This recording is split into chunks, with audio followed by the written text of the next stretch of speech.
یہ شخص جب دنیا سے گیا ہے تو ڈٹ کے گیا ہے، یہ ڈٹ کے گیا ہے دنیا سے۔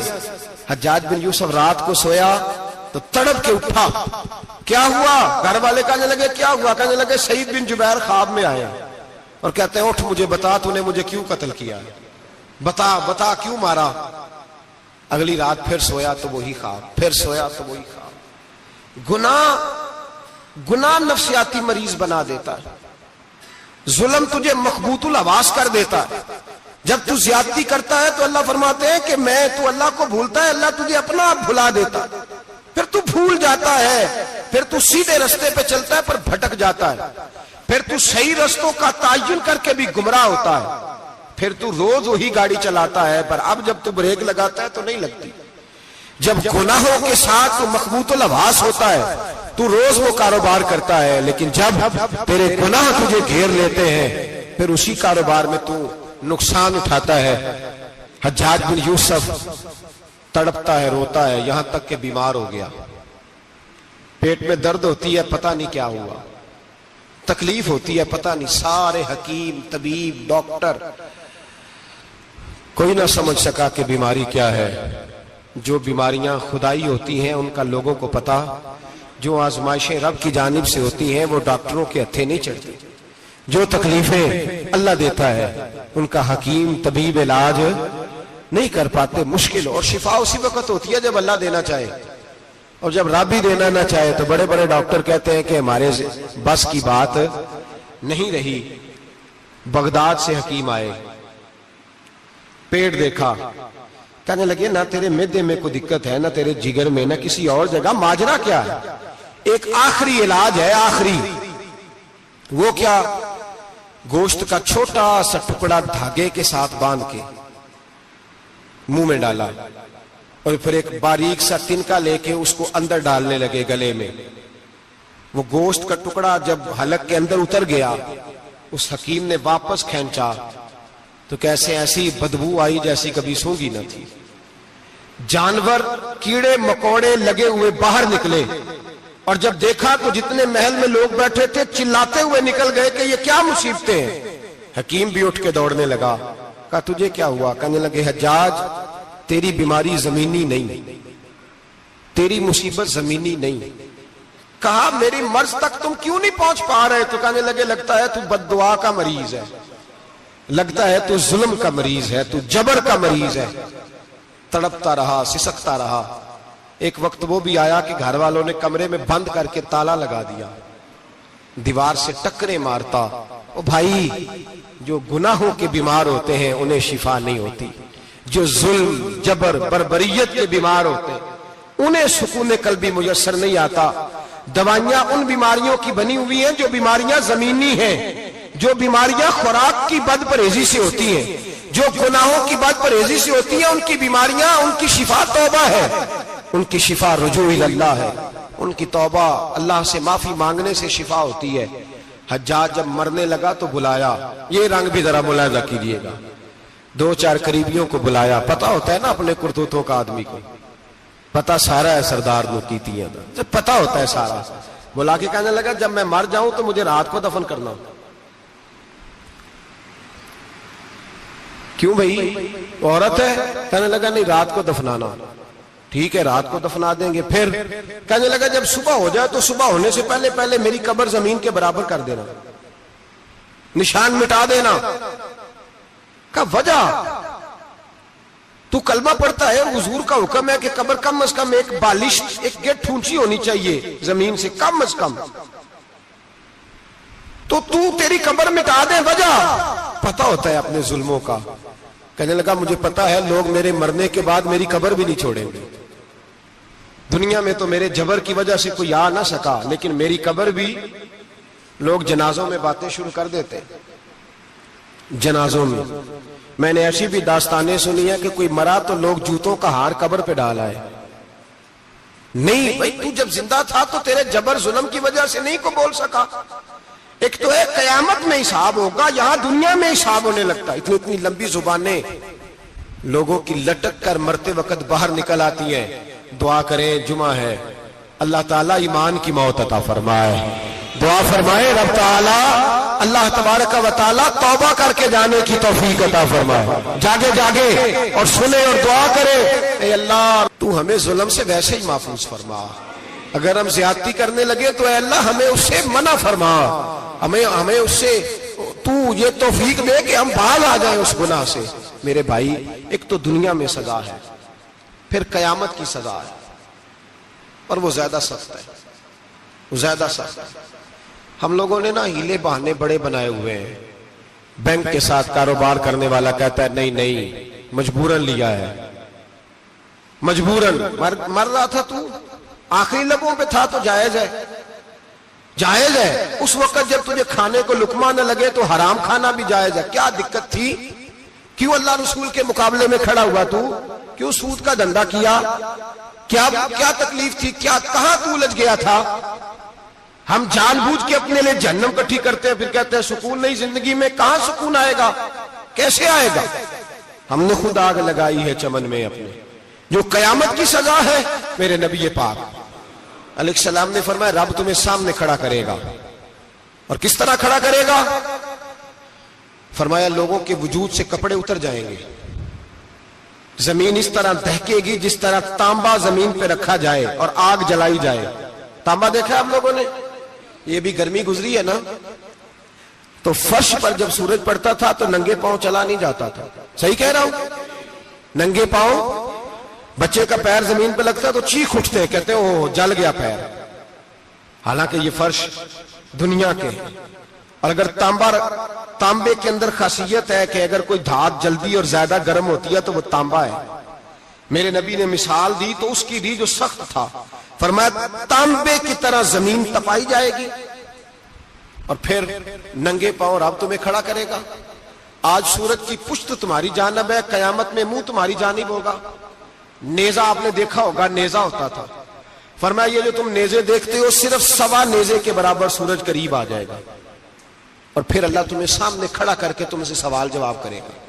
اور حضور نے کہہ دیا ہے تو اب کسی نعت خواں کے کہنے سے بات بدل سکتی، کسی پیر کے کہنے سے جملہ بدل سکتا، کسی خطیب کے کہنے سے فکر نہ کرنا وہ سامنے جنت پڑی ہے، اب بات بدل سکتی؟ خدا کی رحمت پر بھروسہ رکھنا ضروری ہے، نبی پاک کی شفاعت کی امید رکھنا، بولیے، لیکن جو حضور نے بیان کیا ہے اس کو ماننا بھی یہ بھی ضروری ہے۔ میرے نبی پاک نے فرمایا اللہ تم سے حساب لے گا اور اللہ پوچھے گا، تم نے جواب دینا ہے۔ حضور کس کس شے کا؟ فرمایا جو پہنتے ہو اس کا جواب نہیں دینا، جو کھاتے ہو اس کا جواب نہیں دینا، جو اللہ کے راستے میں دیتے ہو اس کا جواب، باقی ہر شے کا جواب دینا ہے۔ ادھر جو پلاٹ ہے اس کا بھی جواب دینا ہے، اور وہ جو بچوں کو پیسے بتائے ان کا بھی جواب دینا ہے، جو چھپائے ہیں ان کا بھی۔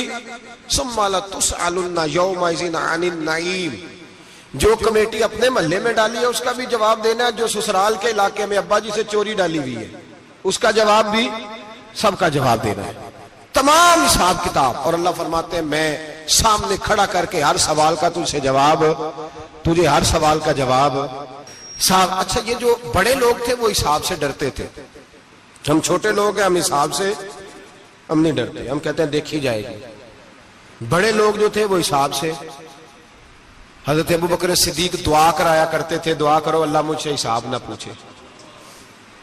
حضرت عمر فاروق رضی اللہ تعالیٰ عنہ اپنے بیٹے سے کہتے تھے بیٹا اپنے باپ کے لیے رحمت کی دعا کرنا، میں درگزر والا ہوں، میں حساب والا کوئی نہیں۔ بڑے لوگ ڈرتے تھے، بڑے لوگ۔ حضرت عثمان غنی قبر پہ کھڑے ہوتے تھے تو داڑھی آنسوؤں سے بھیگ جاتی۔ غلام کہتے ہیں حضور 3 دفعہ نبی پاک نے آپ کو جنت کی بشارت دی ہے، 3 دفعہ بشارت دی ہے، تو آپ کیوں اتنا روتے ہیں؟ عثمان غنی فرماتے جس رسول نے مجھے جنتی کہا ہے اسی محبوب نے مجھے فرمایا تھا عثمان قبر آخرت کی منزلوں میں سے پہلی منزل ہے۔ اور آپ فرماتے میرے تو کمرے میں دیا گل ہو جائے تو مجھے ڈر لگتا ہے، اس میں تو مکمل اندھیرا ہے۔ آپ فرماتے کھڑکیاں بند ہو تو دم گھٹنے لگتا ہے، اس کو تو دروازہ ہی کوئی نہیں، روشن دان تک نہیں۔ بھائی جو بڑے تھے وہ ڈر رہے تھے۔ مولا علی شیر خدا نماز کا وضو کر کے کانپتے تھے، کانپتے۔ علی آپ مرحب کے سامنے نہیں کانپے، خیبر کا دروازہ اکھاڑتے نہیں کانپے، بدر، احد، خندق، حنین اور خیبر میں نہیں کانپے تو یہاں آپ فرمانے لگے مالی کے سامنے جاتے ہوئے ڈر آتا ہے. بڑے لوگ کانپتے تھے، بڑے لوگ. آج کون سا جمعہ ہے؟ سارے بولیے. حالانکہ یہ اگلے سال دوبارہ آئے گا، ہمارا نہیں پتا کہ ہم ودا ہو جائیں کہ کیا بنے. یہ کون سا جمعہ ہے؟ آیا جمعہ الوداع، آئے ہم پڑھیں. آج ایک فکر لے کر کے جانا، ایک سوچ. جہاں روز رات کو بیٹے کی ٹینشن، بیٹی کی ٹینشن، بھائی کی ٹینشن، پوتے کی ٹینشن ہوتی ہے نا، ایک ٹینشن اور اپنے آج ایک ٹینشن بڑھا لو، قبر کی ٹینشن پیدا کر لو، قیامت کی تھوڑی سی فکر کر لو، تھوڑی سی، ایک لمحے کے لیے صحیح تھوڑا خیال پیدا کرے. حضرت حسن بصری نام سنا ہوا ہے نا، یہ حضرت علی کے شاگرد ہیں. نبی پاک کے گھر میں آ جاتے تھے کئی دفعہ، بچے تھے جب. حضرت حسن بصری تابعی ہیں. فرماتے خانہ کعبہ میں عمرہ کرنے گیا، طواف کعبہ کر رہا تھا تو بڑا عجیب منظر ہوا. رات کی تنہائی ہوئی. اس وقت کئی دفعہ طواف بند بھی ہوتا تھا، اس لیے کہ رش کم ہوتا تھا تو رات کو سب سو جاتے. کہتے رات ذرا گہری ہوئی تو لوگ اپنا اپنا خیمہ لے کے جاتے تھے. اب تو ہوٹل ہے نا تو خیمے لگتے تھے، لوگ خیمہ لے کے جاتے تھے، جہاں جگہ ملتی تھی خیمہ لگا کے رہتے تھے. فرماتے میں رات کو سویا خیمے میں، ایک دردناک آواز آئی. میٹھی ہے، دھیمی ہے، پر درد بڑا ہے. کوئی رونے والا رو کے کہتا ہے اللہ حساب قیامت میں مجھ سے نہ لینا، اے اللہ تنہائی میں جتنا مرضی حساب لینا پر لوگوں کے سامنے نہ لینا. اور پھر کہتا ہے اللہ فضل تو تب کرے جب تو میرا حساب پوچھے ہی نہ. پھر چند منٹ گزرے تو پھر وہ رونے لگا. میرے کانوں میں آواز آئی، کہنے لگا اے اللہ حساب تو ان کا لیا جاتا ہے جو حساب کے قابل ہوتے ہیں. اعلیٰ حضرت کہتے ہیں نا رضا سے تو کیا حساب لے گا، رضا بھی کسی حساب میں ہے. اے اللہ میں قابل نہیں، مجھ سے حساب نہ لینا. کہتے تھوڑی دیر گزری تو پھر وہ رونے لگا. پھر ذرا سانس سنبھلے تو پھر کہنے لگا اے اللہ میں تو لوگوں کو کوئی بندہ حساب پوچھ لے تو نہیں دے سکتا، میں تجھے کیسے حساب دوں گا. پھر تڑپنے لگا.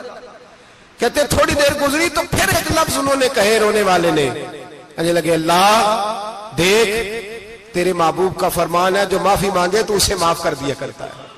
اے اللہ میں معافی مانگنے آیا ہوں اور مسجد نہیں آیا، میں کعبۃ اللہ ہی آ گیا ہوں. کہتے ہیں وہ اتنا روئے کہ چیخ آئی ان کی، اور جب دھڑام سے کوئی زمین پہ گرا تو میں پریشان ہوا کہ اب تو بے ہوش ہو گیا. فرماتے ہیں میں زور سے اٹھا فٹافٹ اور اس شخص کی طرف بڑھا. میرے دل میں خیال ہے کوئی گناہگار ہے بیچارہ، تو چلو میں بھی دعا کرتا ہوں، اس کو کہتا ہوں بیٹے فکر نہ کر، اللہ تیری مدد کرے گا. فرماتے میں گیا اس نیت کے ساتھ کہ میں کہوں گا چلو اٹھو تم بھی دعا کرو، میں بھی کرتا ہوں، اللہ ہم سے حساب نہ پوچھے. کہتے میں گیا تو وہ شخصیت بے ہوش پڑی تھی، کالے سیاہ بال ان کے چہرے پہ بکھرے ہوئے تھے. کہتے لوگوں جب میں نے زلفیں ہٹائیں چہرے سے تو میرا وجود کانپنے لگا آسمان ٹوٹ پڑے گا، زمین پھٹ جائے گی، ستارے بکھر جائیں گے، آج بہہ جائیں گے سمندر. فرماتے میری چیخیں نکل گئی. یہ کوئی گناہگار تو نہیں، یہ تو حضرت فاطمہ کے پوتے امام زین العابدین ہے، یہ تو امام حسین کا وہ بیٹا ہے جو کربلا میں تنہا بچے تھے. فرماتے میں امام کا چہرہ دیکھا تو بھاگ کے آیا اور میں نے اپنی داڑھی ان کے پیروں کے ساتھ مس کی اور میں نے کہا حضور اٹھئے. امام اٹھے تو میں نے کہا شہزادے تیرے تو اشارے سے اللہ کئی گناہگاروں کو بخشے گا، تیری تو دعا سے اللہ بخشے گا، یہ کیا کر رہے ہو؟ تو امام زین العابدین کہنے لگے حسن بصری ادھر آ یار، ادھر آؤ بزرگو، میرے دادا کے پاس رہنے والے ہو. میں نے نا آج ہی سنا ہے کہ اس کا عذاب بڑا سخت ہے، آؤ میرے لیے دعا کرو، اللہ پاک مجھ سے حساب نہ پوچھے. کہا حضور نہ کریں. اب فرمانے لگے تجھے نہیں پتا کچھ چیزیں ایسی ہیں کہ رب نے اگر حساب پوچھا تو میں واقعی جواب نہیں دے پاؤں گا، چل کر میرے لیے دعا. کہتے میں نے ہاتھ باندھے حضور میں نہیں کرتا، اٹھا کہہ.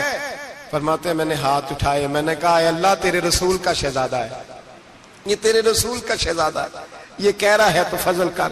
وہ بھائی جو بڑے تھے وہ تو تڑپتے تھے، سسکتے تھے. ابو علی ہیتی کہتے خانہ کعبہ میں پتھر پہ سر رگڑ رگڑ کے کوئی بوڑھا کہہ رہا تھا اے اللہ اول تو حساب نہ لینا اور اگر لینا تو مجھے اندھا کر کے اٹھانا، میں تیرے نیک بندوں کے سامنے شرمندہ نہیں۔ اقبال رو پڑے۔ اقبال، کچھ لوگوں نے لکھا ہے یہ آخری ربائی ہے ڈاکٹر اقبال کی، آخری، اس کے بعد شاید اس نے کلام نے، کچھ سیرت نگاروں کا خیال ہے۔ اقبال مدینے کی طرف منہ کر کے کہنے لگے تو غنی از ہر دو عالم من فقیر، اللہ تو غنی ہے میں تو فقیر ہوں، روز محشر عذر ہائے من پذیر، اے اللہ اول تو میرا کوئی عذر قبول کر لینا محشر کے دن، اور اگر نہ کرنا ہوا اگر تمہیں بینم حسابم نہ گزیر، اگر ضرور ہی میرا حساب لینا ہے، اے اللہ اگر تو نے ضرور لینا ہے، اے اللہ اگر ضرور ہی لینا حساب، اول تو میرا عذر مان لینا، میری کمزوری پہ رحم کرنا، اے اللہ میرے بڑھاپے پر میری کمزوری پر رحم کرنا، اگر ضرور حساب لینا ہے از نگاہ مصطفیٰ پنہا بغیر، تو اے اللہ ذرا حضور کی نگاہوں سے اوجھل کر کے لینا، اے اللہ مجھے شرم آئے گی، میرے مصطفیٰ کریم فرمائیں گے میں تو تجھے ہر بات سمجھا کے آیا، ایک جگہ تیری رہنمائی کر کے آیا، تو کیسے عمل کما، ذرا اوجھل کر کے از نگاہ مصطفیٰ پنہا بغیر، ذرا حضور کی آنکھوں سے اوجھل کر کے سائیڈ پہ کر کے لینا، میں برداشت نہیں کر پاؤں گا۔ حضرت ابو علی ایتی کہتے ہیں بابے نے سر رکھا ہوا ہے اور کہتے ہیں اللہ مجھے اندھا کر کے اٹھانا، فرماتے میں گیا، میں نے کہا چلو میں دعا کرتا ہوں جا کے، فرماتے جب میں نے جا کے بزرگوں کی کمر پہ ہاتھ رکھا، ان کا چہرہ دیکھا تو یہ کوئی گناہگار تو نہیں، یہ تو بغداد کے پیر عبد القادر جیلانی ہے، یہ تو محبوب سبحانی غوث سمدانی ہے، یہ تو وہ شخص ہے جو قدم لگائے تو اللہ ولایت عطا کرتا ہے۔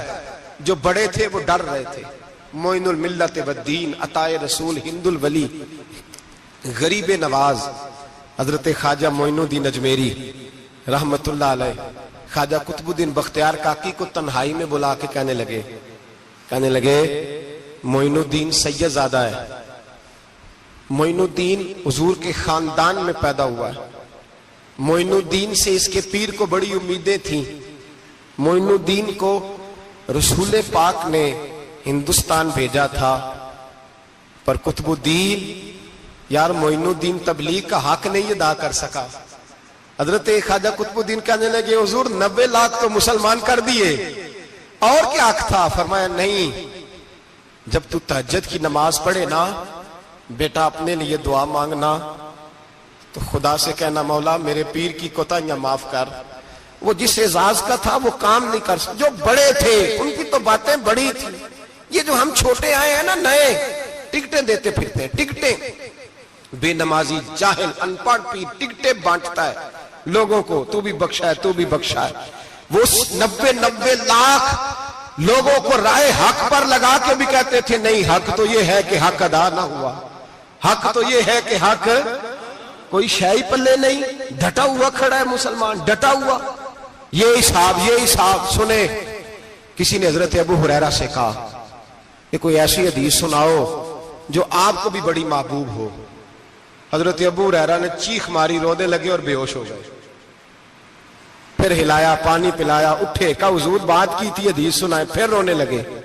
ہمیں تو نہیں نہ رونا آتا، ہمیں تو تب آتا ہے جب بیٹا بات نہ مانے، ہمیں تو تب آتا ہے جب کاروبار میں نقصان ہو جائے، ہمیں تو تب رونا آتا ہے جب ہمارا کوئی دوست ہمارے بارے میں غلط بات کر دے، بے عزتی دنیا کی ہو جائے۔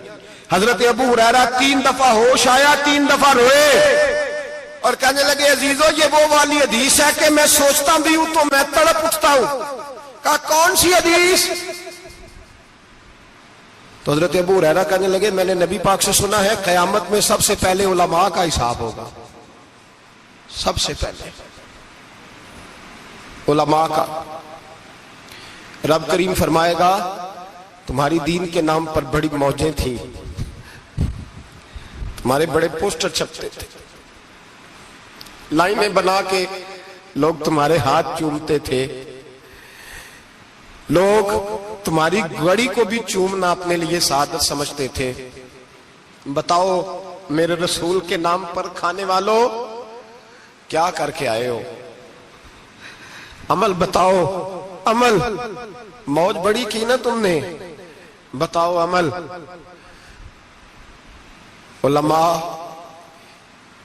عالم عرض کرے گا، اے اللہ میں جگہ جگہ تیرے رسول کے دین کی بات کرتا تھا، میں قرآن کے درس دیتا تھا، میں راتیں بیدار رہ کے تیاریاں کرتا تھا، میں جو بن سکا کیا۔ رب فرمائے گا نہیں، تو نے تو اس لیے کیا تھا کہ لوگ تجھے پیر صاحب کہیں، مولانا صاحب کہیں، تیرے نعرے لگائیں، تو لگے نہیں پھر تیرے نعرے؟ پھر لوگوں نے لمبے لمبے القابات پکارے نہیں تیرے؟ حضور سید عالم علیہ السلام فرماتے ہیں پہلا حساب اس کا لے گا جو عالم کہلاتا تھا۔ رب پوچھے گا تجھے طاقت دی، ہمت دی، بولنے کی صلاحیت دی، اپنے فضل سے دی، بتا کیا کما کے آیا ہے۔ حضرت ابو ہریرہ روتے ہیں، کہتے ہیں میں بھی تو حدیثیں سناتا ہوں، میں بھی تو عالم ہوں، میرے پیچھے بھی تو لوگ بھاگتے ہیں، لوگوں بتاؤ اگر اللہ نے ابو ہریرہ سے پوچھا تو کیا جواب دے گا؟ اللہ فرمائے گا علماء کے لیے بخاری مسلم ہے، انہیں اٹھاؤ اور جہنم میں ڈال دو۔ امام غزالی فرماتے ہیں اگر کسی عالم کو سزا ملی تو سب سے سخت عالم کو ملے گی۔ دعا فرمائیں اللہ میرے جیسے لوگوں کو ہدایت کا رستہ عطا فرمائے، اور جو کہتے ہیں سمجھتے ہیں اللہ اس پر عمل کی توفیق عطا فرمائے۔ فرمایا حضرت ابو ہریرہ نے دوسرے نمبر پر سخی اللہ کی بارگاہ میں کھڑا کیا جائے، مالدار۔ رب فرمائے گا بول، کچھ ایسے بھی تھے جن کے پاس شام کی روٹی نہیں تھی، تجھے میں نے تیری تجوری بھر کے تجھے دولت عطا کی، تجھے وراثت میں میں نے مربے دیے، جائیدادیں دی، بتا۔ وہ کچھ وہ تھے سویرے مزدوری کرنے جاتے تھے، کما کے لاتے تھے، ہزاروں روپیہ تیری بینک میں پڑا تھا، بتا کیا کیا تو نے؟ اے اللہ میں نے مسجد میں دیے، مدرسے میں دیے، 30 دن افطاریاں پکاتا رہا۔ اللہ فرمائے گا تو جھوٹ بولتا ہے، تو سارا کچھ اس لیے کرتا تھا کہ لوگ تجھے سخی کہے۔ ہاں ہاں تیرا اعلان ہوا مسجد میں، لوگوں نے کہا وہ دیکھو کتنے پیسے دے رہا ہے، اس کا وہ دیکھو نام لکھا ہوا ہے ہسپتال کے ایک کونے میں کہ یہ والا بلاک فلاں سیٹھ صاحب نے بنایا، یہ دیکھو لکھا ہوا ہے کہ یہ کمرہ مدرسے کا اس نے بنایا، تو لکھ دیا گیا، نعرے لگ گئے، اب جا دوڑ جا۔ اللہ جہنم میں پھینک دے گا۔ فرمایا پھر شہید کھڑا کیا جائے گا، ہاں بھئی تجھے طاقت دی، ہمت دی، بتا کہاں خرچ کی، کہاں؟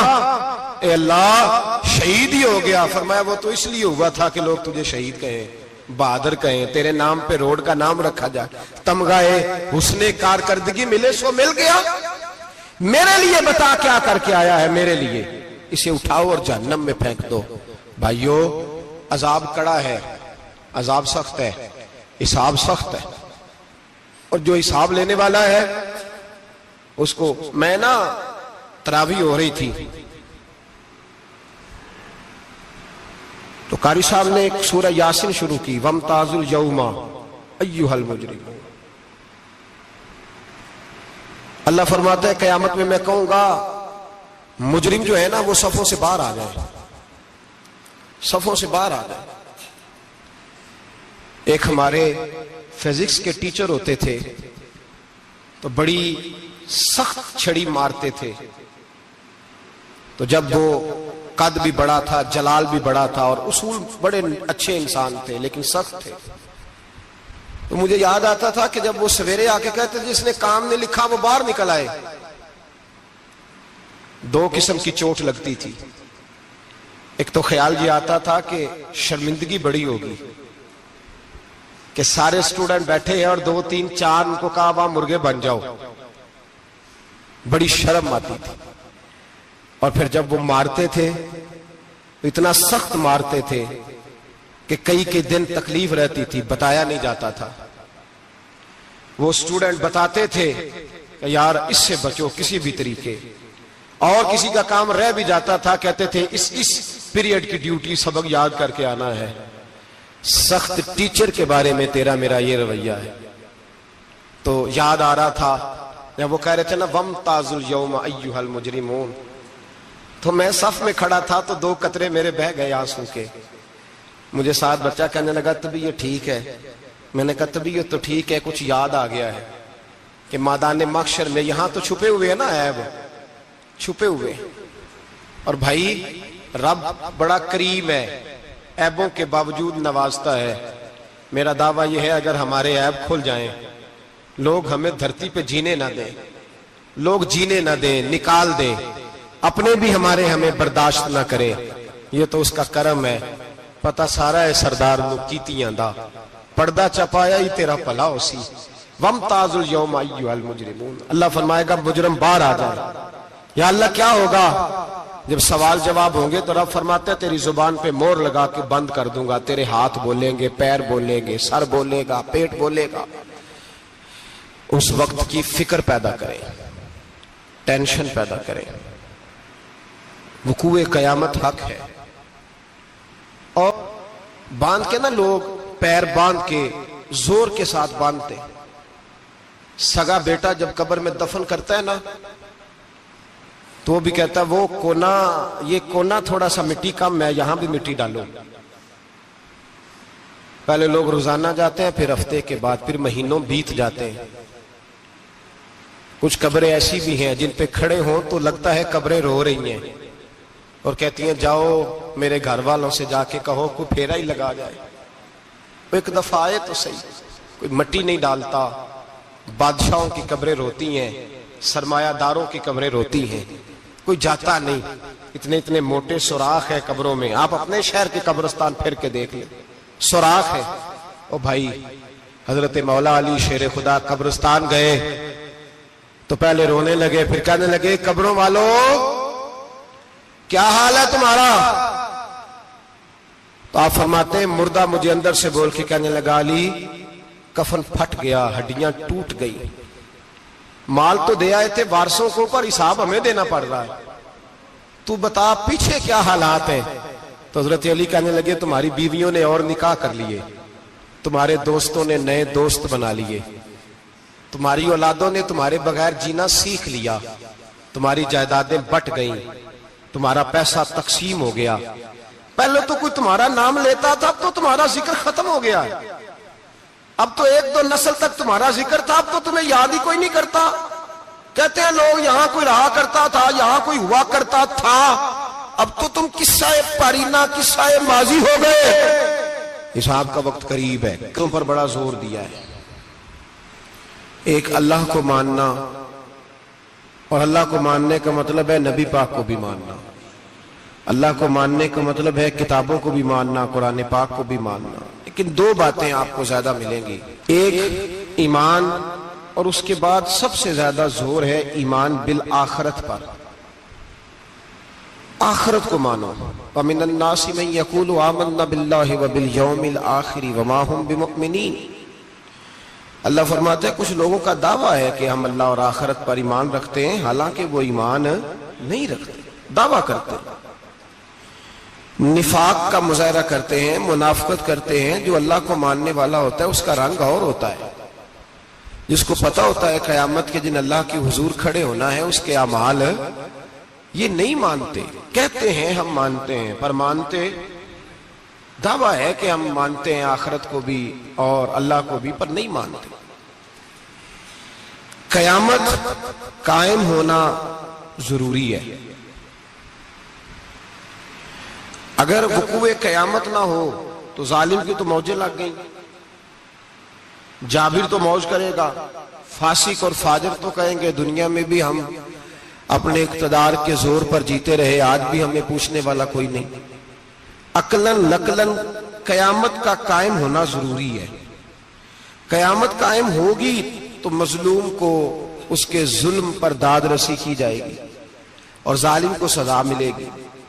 ایک آدمی ساری زندگی دنیا کے اندر لوٹ مار کرتا رہا، دھوکہ فریب فراڈ کرتا رہا، اس کی راتیں شراب و کباب میں گزر گئیں، وہ مرے اور بات ختم ہو گئی، ٹھیک ہے موج کر کے چلا گیا۔ ایک آدمی ساری زندگی اس نے اللہ تبارک و تعالیٰ کی رضا کے لیے اپنی نظر کی حفاظت کی، زبان کی حفاظت کی، یہاں تک کہ دل کی بھی حفاظت کی، وہ بھی مرے تو معاملہ ختم ہو گیا۔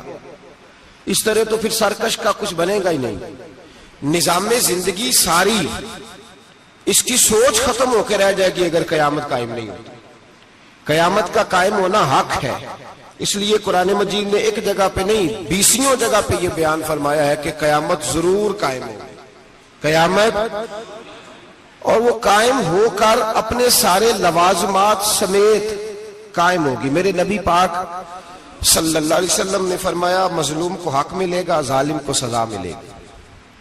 جابر اس دن اللہ کی بارگاہ میں رسوا کیے جائیں گے، جن پر جبر کرتے رہے انہیں اللہ کے حضور سے عطا کیا جائے گا۔ قیامت کا وقوع ہونا ضروری ہے، اور قیامت تو جب قائم ہوگی تب ہوگی۔ دنیا میں بھی ایسا ہوتا ہے، ظلم کا انجام ٹھیک نہیں ہوتا، جبر کا انجام، جھوٹ کی زندگی لمبی نہیں ہوتی، دھوکے، فریب، فراڈ، ملمہ سازی، ان چیزوں کی عمریں اللہ نے تھوڑی رکھی ہیں۔ وقتی طور پر ظالم کو، دھوکے باز کو، جابر کو جو مہلت ملتی ہے وہ سمجھتا ہے میری سیاست کام کر رہی ہے، وہ سمجھتا ہے میں بڑا دانا ہوں، بڑا چالاک ہوں، دیکھ لو اتنے ظلم کے، جبر کے، دھوکے کے باوجود بنا ہوا ہوں۔ حالانکہ اللہ کی طرف سے اسے مہلت ملتی ہے، اور بڑا ہی مہربان ہے۔ مہلت اس طرح دیتا ہے کہ میرے نبی پاک علیہ السلام نے فرمایا جب میرا مسلمان نیکی کرتا ہے تو اللہ فرشتوں سے فرماتا ہے 70 گنا بڑھا کے لکھ لو اس کی نیکی، 70 گنا۔ اور جب گناہ کرتا ہے تو اللہ فرماتا ہے ٹھہر جاؤ ابھی لکھنا نہ، اسے ٹائم دو۔ یا اللہ کتنا؟ فرمایا 24 گھنٹے تو دو، ہو سکتا ہے توبہ کر لے۔ یہ اس کی مہربانی ہے۔ اب وہ جو اللہ نے مہلت دی ہے نا کہ شاید توبہ کر لے، لوگ سمجھتے ہیں میری چالاکی کی وجہ سے نظام سیٹ چل رہا ہے، میں بڑا تیز ہوں، 2 4 5 باتیں بولتا ہوں سب صحیح ہو جاتا ہے۔ لوگ اس کو اپنی دانائی سمجھ لیتے ہیں، حالانکہ وہ اللہ کی طرف سے۔ فرعون نے کئی 100 سال حکومت کی، اور اس طرح اس نے ظلم کیے کہ لاکھوں اور ہزاروں بچے قتل ہی کرا دیے۔ 12,000 عورتوں کے پیٹ میں حمل تھا، اس نے ضائع ہی کرا دیا۔ جب حضرت موسیٰ علیہ السلام اپنی قوم کو لے کے نکلے، رستے میں دریا آ گیا، فرعون پیچھے لگا ہوا تھا۔ وَإِذْ فَرَقْنَا بِكُمُ الْبَحْرَ فَأَنْجَيْنَاكُمْ، اللہ فرماتے تمہارے لیے میں نے دریا کو پھاڑا اور تمہیں نجات دے دی۔ وَأَغْرَقْنَا آلَ فِرْعَوْنَ، اور فرعون کو غرق کر دیا۔ وَأَنْتُمْ تَنْظُرُونَ، تم کھڑے دیکھ رہے تھے۔ اب جب حضرت موسیٰ دریا کے کنارے پہنچے تو فرعون بھی پیچھے آیا۔ فرعون لوگوں سے کہا کرتا تھا کہ میں کہتا ہوں تو دریا چلتا ہے، میں کہتا ہوں تو ہوائیں آتی ہیں، میرے حکم کے پابند ہیں سارے۔ جاگ رہے نا آپ حضرات، غور فرمائیے گا بات پر۔ دعویٰ تھا اس کا کہ میں کہتا ہوں تو نظام زندگی چلتا ہے۔ اب جب دریا کے کنارے پہنچی حضرت موسیٰ علیہ السلام تو اللہ نے حکم دیا کہ آپ عصا ماریں۔ جناب موسیٰ نے عصا مارا، 12 رستے بن گئے۔ اب حضرت موسیٰ کی قوم گزر رہی تھی تو فرعون سے پوچھنے لگے کہ تو کہتا تھا میرے حکم سے چلتا ہے، تو وہ تو حضرت موسیٰ نے ڈنڈا مارا ہے تو رستہ بن گیا۔ باز نہیں آتا انسان باز بہانے بڑے ہیں اس کے پاس، بڑی دلیلیں ہیں، جھوٹ سچ بول کے اپنے آپ کو مطمئن کرتا ہے، آخر دم تک تبدیل ہونے کو تیار نہیں ہوتا، دلیلیں گھڑتا رہتا ہے، بناتا رہتا ہے، شور کرتا ہے جان بوجھ کے۔ بھئی تو کہتا تھا میرے چلانے سے چلتا ہے تو ہم سجنا دے مار مکایا تے میں اتھرو بن کے ڈل گئی، ایک مایا تیری یاد نہ بھول دی، باقی ہر شے جگ دی بھول گئی۔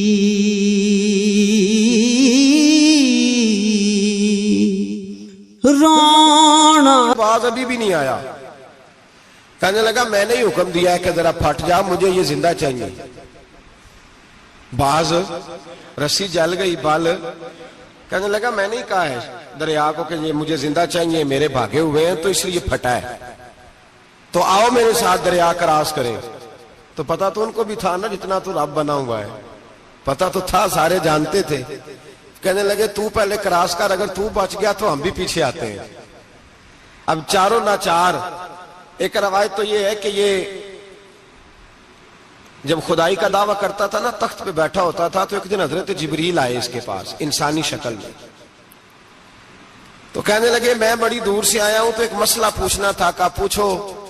کہنے لگے ایک غلام تھا کسی بادشاہ کا، تو بادشاہ نے اسے تھوڑی دیر کے لیے ایک علاقے کی سربراہی دے دی۔ کتنی دیر کے لیے؟ کتنی دیر کے لیے ہمیں سربراہیاں ملتی ہیں؟ کیوں جی؟ تھوڑی دیر کے لیے ملتی ہے نا۔ تھوڑی دیر کے لیے سربراہی دے دی ایک غلام کو۔ ذرا بات کو سمجھیے، حضرت جبریل پوچھتے ہیں، کہتے ہیں سربراہی مل گئی، اب وہ مالک ہی بن کے بیٹھ گیا ہے، وہ بات ہی نہیں سنتا، اس کو تھوڑی دیر کے لیے بنایا تھا، وہ تو خدائی کا دعویٰ کرنے لگا ہے، آپ بتائیں اس کا انجام کیا ہونا چاہیے؟ یہ مسئلہ پوچھنے آیا ہوں۔ تو فرعون کہنے لگا اس کا انجام یہ ہے کہ اسے پانی میں غوطے دے دے کے مار دے۔ انجام کیا ہے؟ بولیے بولیے، کیا انجام ہے؟ کیا انجام ہے جی؟ پانی میں، اللہ اکبر، اپنی سزا تجویز کر رہا ہے۔ اس کی سزا کہ اسے پانی میں غوطے دے دے کے مارو ظالم کو۔ اسے تھوڑی دیر کے لیے بنایا تھا اور وہ چھا ہی گیا ہے، قبضہ ہی کر گیا ہے۔ حضرت جبریل کہنے لگے جی آپ لکھ کے دے دیں گے؟ کہنے لگا لاؤ لکھ دیتے ہیں۔ لکھوا لیا، جناب جبریل رکا لے کے تشریف لے گئے۔ اب جب فرعون دریا میں آیا نا تو اللہ نے حکم دیا مل جا۔ جب دریا ملا چیخنے لگا تو حضرت جبریل آئے، کہنے لگے تیرا ہی فتویٰ ہے، یہ تیری سزا ہی ہے نا، ہم بھی بڑی سزائیں تجویز کرتے ہیں، یہ جھوٹا ہے جی، اس کا تو فلانا علاج ہونا چاہیے، تو اگر تو جھوٹ بولے تو یہ فلانا بڑا جاور ہے جی، اس کے ساتھ اس طرح ہونا چاہیے، تو اگر تو یہ کام کرے تو جو سزا تو لوگوں کے لیے تجویز کر رہا ہے تو اپنے بارے میں بھی سوچ۔ اب جب غوطے آئے نا، آخری وقت دیکھا وہ فرعون جو کہتا تھا میری مرضی سے دریا چلتا ہے، علامہ صاوی نے تفسیر صاوی میں لکھا ہے تڑپ کے رونے لگا۔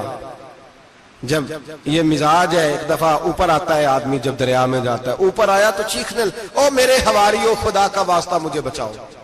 کہنے لگے تو کہتا تھا میری مرضی سے چلتا ہے، بے بسی ہے، تڑپتا ہے، روتا ہے، روتا ہے، وارث شاہ مان کری نہ وارثہ دا، رب بے وارثہ کر کے مار دائی، تڑپ رہا ہے، چلا رہا ہے، کوئی مدد کو نہیں پہنچتا۔ اب جب آخری غوطہ آیا تو کہنے لگا آمنا بے رب موسیٰ و ہارون، میں موسیٰ کے رب کو بھی مان گیا، ہارون کے رب کو بھی۔ اللہ نے فرمایا نہیں، اب تیرا ماننا قابل قبول ہے، اس وقت ماننا تھا جب تجھے مہلت دی تھی، جب تو جوان تھا۔ بڑھاپا آتا ہے، بیماری آتی ہے، جوان آدمی بیماری کا شکار ہوتا ہے تو کہتا ہے یا اللہ ایک دفعہ صحیح کر دے، میں ساری پڑھا کروں گا، ایک دفعہ ٹھیک کر دے، میں مسجد میں رہوں گا، میں اگلے سال اعتکاف بھی کروں گا، میں ساری تراویحیں پڑھوں گا۔ تو اس وقت پڑھنی تھی جب تجھے مہلت دی تھی، اس وقت پڑھنا تھا جب اللہ نے تجھے آسانی دی، زندگی دی۔ اگلا وقت یہ حال ایک کا نہیں ہوا، نمرود کو دیکھ لیں، حضرت ابراہیم علیہ السلام کو کہتا تھا میں رب ہوں، آپ نے فرمایا رب تو وہ ہے جو زندہ کرتا اور مارتا ہے۔ ایک موت کا قیدی بلایا، کہنے لگا ہاں بھائی کتنے دن رہ گئے تھے پھانسی میں؟ کہنے لگا جی پرسوں ہونی تھی، کہا جا تجھے آزاد کیا، لو میں بھی زندگی دیتا ہوں۔ ایک بے گناہ آدمی کو پکڑ کے قتل کر دیا، کہتا میں بھی مارتا ہوں۔ حضرت ابراہیم علیہ السلام کہنے لگے تو بیوقوفوں جیسی دلیلیں دے رہا ہے، چل اس طرح کر، میرا رب سورج مشرق سے نکالتا ہے، تو اگر رب ہے تو مغرب سے نکال کے دکھا۔ اب دلیل کا جواب کوئی نہیں تھا تو کہنے لگا پکڑو اور آگ میں ڈال دو۔ اللہ کے نبی کو آگ میں ڈالنے والا، یہاں ایک مچھر بیٹھا ہے، 400 سال حکومت کی اور خدائی کا دعویٰ کیا، یہاں مچھر بیٹھا تھا، چھینک آئی تو مچھر اندر چلا گیا۔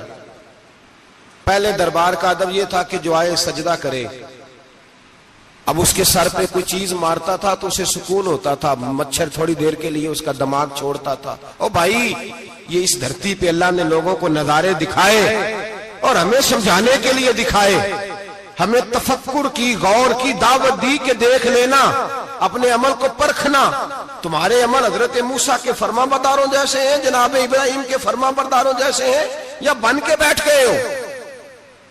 اب دربار کا ادب یہ ہے، بے بسی کا یہ حال ہے کہ جوتے لٹکتے ہیں دربار میں، جو آتا ہے جوتا کھینچتا ہے، اور ادب یہ ہے کہ 10 جوتے نمرود کے سر پہ مارو، اور 400 سال جوتے لگتے رہے۔ روتا تھا، جو آدمی آتا تھا منتیں کرتا تھا، کہتا تھا کہیں سے کوئی دوائی مل جائے گی۔ پاگلوں جیسی زندگی گزاری، پاگلوں جیسی سخت، وہ تو حساب، وقوع قیامت تو حساب ہوگا ہی۔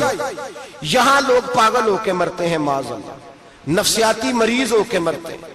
یہاں آخری وقت اتنا سخت آتا ہے کہ دنیا موت کی دعائیں مانگتی ہے، میرے بھائی جب انسان ظلم کرتا ہے تو بھول جاتا ہے کہ شاید مجھے پوچھے گا کوئی نہیں. جب وہ زیادتی کرتا ہے تو بھول جاتا ہے. جب وہ کسی کا حق کھاتا ہے تو وہ کہتا ہے شاید اس کا تو وارث ہی کوئی نہیں جس کو میں لوٹ رہا ہوں.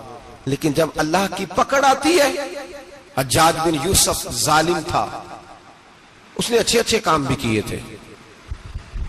قرآن پاک پر زیر زبریں آراب حجاج بن یوسف نے لگوایا. محمد بن قاسم کو ہندوستان سندھ کے علاقے فتح کرنے بھی حجاج بن یوسف نے بھیجا تھا. ساری خوبیاں اپنی جگہ پر، ظالم بہت بڑا تھا. کسی آدمی نے اس کے سامنے کونے کی طرف منہ کر کے ساتھ والے سے بات کر لی تو کہنے لگا میرے خلاف کیا، اس کو لے جاؤ 2 ٹکڑے کر کے واپس لے آؤ. توتی بولتا ہے نا. اقتدار، جب کسی کے ہاتھ اقتدار ہوتا ہے نا، وہ چاہے ایک گھر کا ہی کیوں نہ ہو، وہ 10 بندے فیکٹری میں کام کرتے ہیں اور جو ان کا مالک ہوتا ہے وہ کہتا میں مالک ہوں، مجھے مانو. جب تو صاحب اقتدار ہوتا ہے نا، جب تو سسر بن کے بیٹھتا ہے اور کسی غریب گھر کی بہو آتی ہے 2-4 تو کہتا میرا اقتدار ہونا چاہیے. جب میں کھانسنے لگوں تو ہر آدمی کے ہاتھ میں ٹشو پیپر ہونا چاہیے. جب میں بولنے لگوں تو بندھے ہوئے ہاتھوں سے ہر آدمی جی جی کرتا ہوا کھڑا ہونا چاہیے. جس آدمی کا، اور یہ کام بہو بھی کرتی ہے کئی دفعہ، وہ بھی کہتی ہے کہ تمہیں پتا نہیں میں کتنا لمبا چوڑا جہیز لے کے آئی ہوں. جب میں سونے کے لیے اپنے بیڈ روم میں جاؤں تو خبردار بوڑھے بابے کو اجازت نہیں کہ وہ کھانسے. اماں کو چاہیے کہ اگر اس کو بڑی سخت پیاس بھی لگی ہے تو میرے سوتے سوتے باورچی خانے میں برتن نہ کھٹکھٹائے. جو جہاں بھی جس اسٹیج پہ بھی بیٹھتا ہے وہ کہتا ہے کوئی نہیں مجھے پوچھنے والا، میں مطلق العنان ہوں.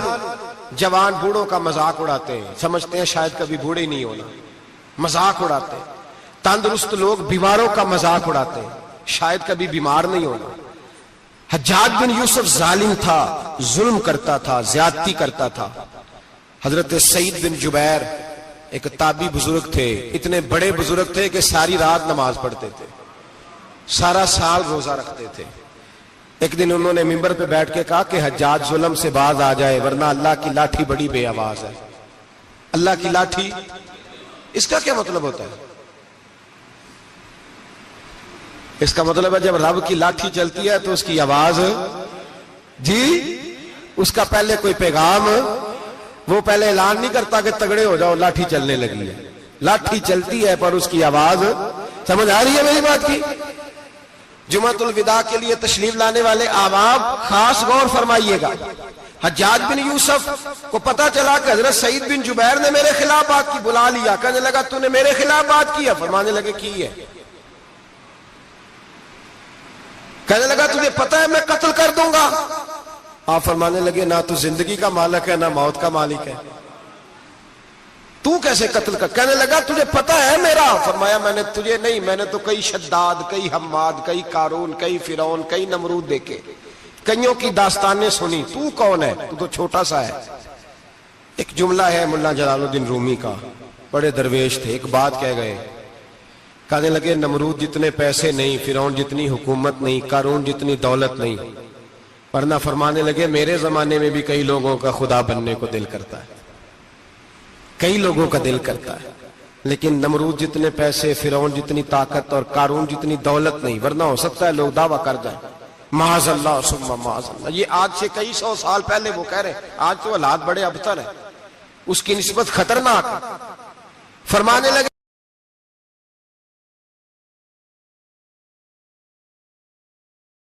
حضور ایسا کوئی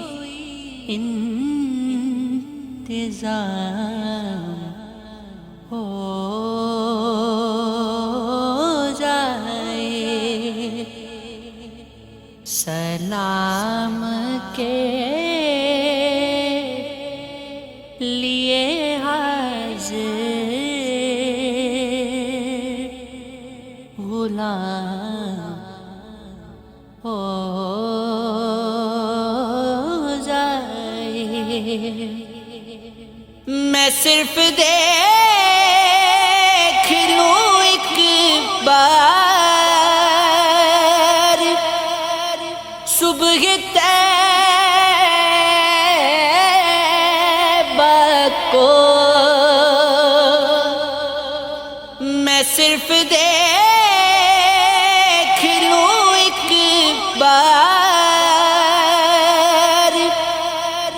صبح طیبہ کو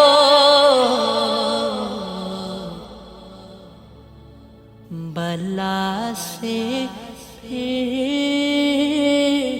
میری دنیا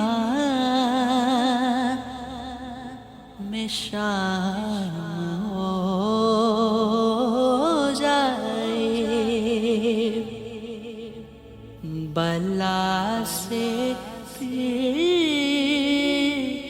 میری دنیا میں شام